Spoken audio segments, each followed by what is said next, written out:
So, Transformers Age of Extinction is coming out, but you know, I'm not really that worried about whether it ends up being terrible or not. For every bad iteration of a franchise, there's always going to be something good right around the corner. No matter how much of a disgrace the Michael Bay movies can be, we will always have shows like Transformers Prime.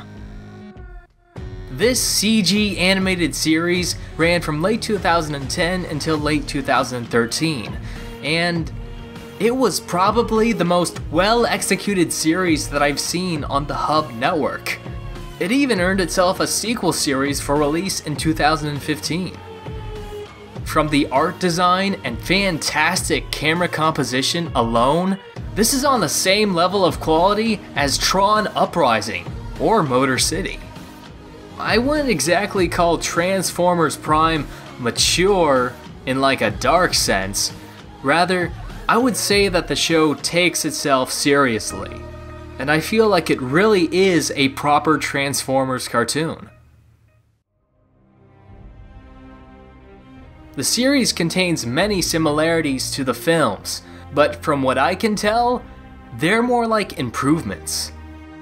The character designs are simplified, and yet they still maintain enough metallic detail to make them look like robots. There's also the same sort of setup. The Autobots and Decepticons battle each other on Earth, since their home planet of Cybertron has been reduced to nothing more than a wasteland. The Autobots also have a very limited number of comrades, which is further emphasized by the death of Autobot Cliffjumper at the very beginning of the series. That's an interesting way to start out. Honestly, the first few episodes of Season 1 will not give you a good impression of the show. Transformers Prime really takes some time to get used to. But when it gets good, it gets good. We actually get to see just how significant planet Earth is, and how much of a connection it has to Cybertron. Season 2 is like a whole new ballgame, and then Season 3 goes and knocks it out of the park. I'd even say that Transformers Prime Beast Hunters is the apex of the series.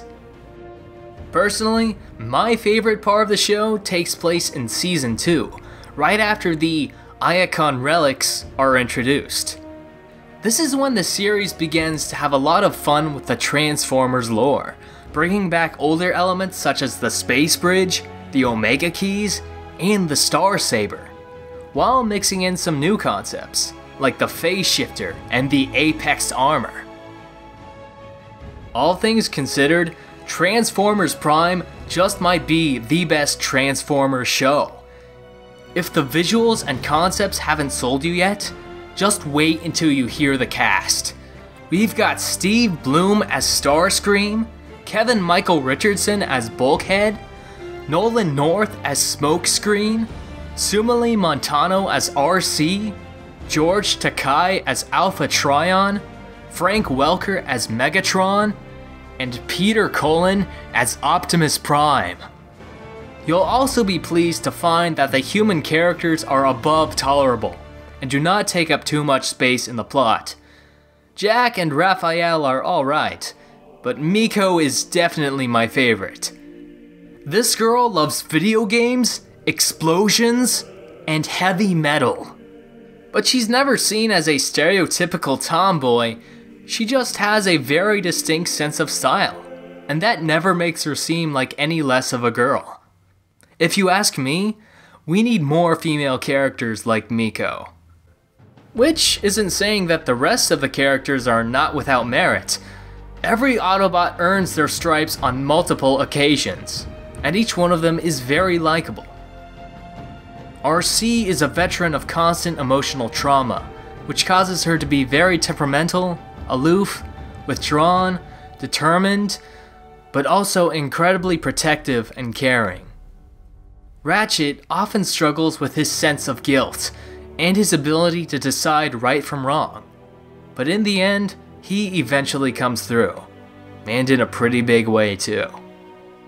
While Bulkhead may be stubborn, he always shows concern for other beings, be they his human partner, his teammates, or his best friend Wheeljack, who also looks out for Bulkhead just as much as Bulkhead does for him. The sternly natured Ultra Magnus is also far from one-dimensional. He's self-aware towards his own strictness, and the potential effects that may come from it. Of course, I can't forget about Smokescreen, Bumblebee, and Optimus Prime. There are some really interesting comparisons to draw between the three of them, and I feel like they each embody the spirit of Transformers Prime. Smokescreen is a bot of ambition, who yearns to prove himself, and dreams of accomplishing great things. But over the course of the series, he soon learns the value of humility, that it's better to be a team member than it is to be a hero. It is Bumblebee, the already humble, who is the one to achieve greatness, and become the best character in the series.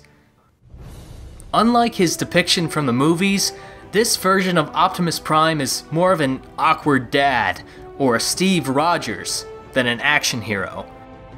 The show realizes that Optimus Prime is Optimus Prime because of what he believes in, his sense of morality, and the decisions he makes based upon those morals.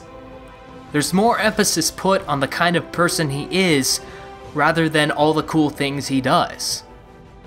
It is through Smokescreen, Bumblebee, and Optimus that Transformers Prime subverts the idea of the American action hero.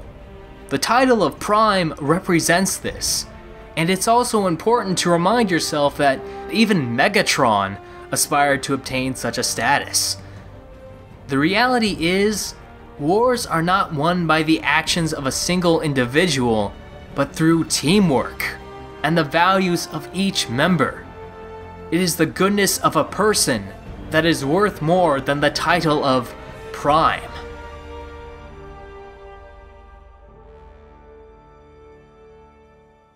There's no doubt that Transformers Prime improved with every episode.